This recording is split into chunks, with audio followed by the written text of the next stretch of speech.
Buon pomeriggio, mi trovo a Palazzo dei Giganti, finalmente ci siamo, oggi inizia ufficialmente la campagna elettorale, a mezzogiorno è scaduto il termine ultimo per la presentazione delle liste dei candidati al Consiglio Comunale e dei candidati alla carica di sindaco, 5 i candidati a sindaco, 13 le liste che sono state presentate. Questa mattina si respirava un clima tutto sommato sereno nei corridoi di Palazzo dei Giganti, potete vedere queste immagini, l'abbraccio tra Mariella Lobello e Totò Pennica. Allora sentiamo alcuni loro passaggi.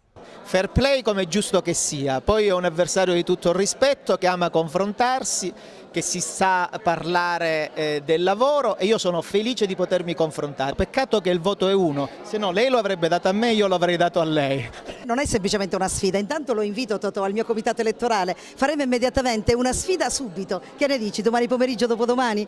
E cominciamo proprio da loro due, partiamo da Mariella Lobello che sarà sostenuta da FLI, MPA, PD e API e una lista civica Agrigento protagonista. Ascoltiamo Mariella Lobello. Uomini e donne che insieme vogliono poter contribuire a fare di Agrigento la città degli agrigentini e non semplicemente la città dei palazzi. Sveliamo gli assessori designati, chi sono? Gli assessori sono Rina Vullo, Ina Mancuso e l'ingegnere Maurizio Costa. E adesso Totò Pennica, candidato di Epolis, sostenuto anche da PDL Grande Sud e da Cantiere Popolare. Sentiamo allora Pennica. Vittorio Sgarbi all'ultimo momento ha dato forfait a Zambuto e ha preso la strada che conduce a Pennica.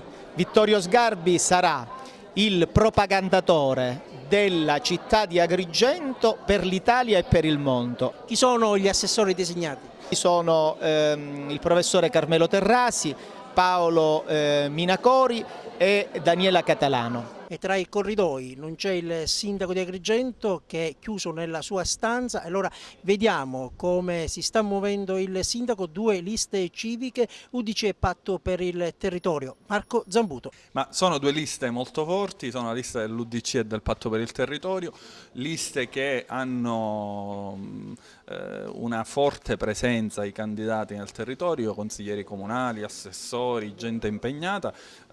Penso che siano tra le liste le più rappresentative e quelle che daranno il maggior risultato elettorale. In giunta, confermata Patrizia Pilato, c'è il ritorno di Piero Luparello e poi ha pescato Vittorio Messina.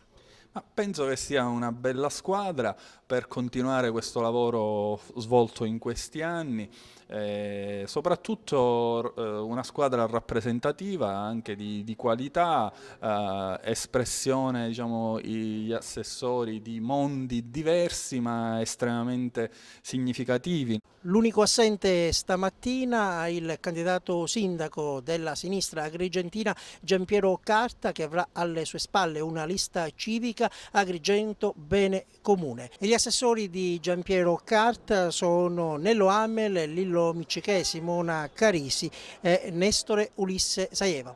Poi c'è Giuseppe Arnone, alle sue spalle una lista civica definita tecnica perché non dovrà essere votata. Si chiama lista utile per eleggere il migliore sindaco di Agrigento. È composta da 21 componenti. Gli assessori designati da Giuseppe Arnone sono Rosa Galluzzo, Cinzia Schinelli e l'avvocato Daniela Posante. Giuseppe Arnone non siamo riusciti ad intervistarlo perché è impegnato ancora alle prese con la definizione della documentazione, dunque Arnone non si è potuto avvicinare ai nostri microfoni.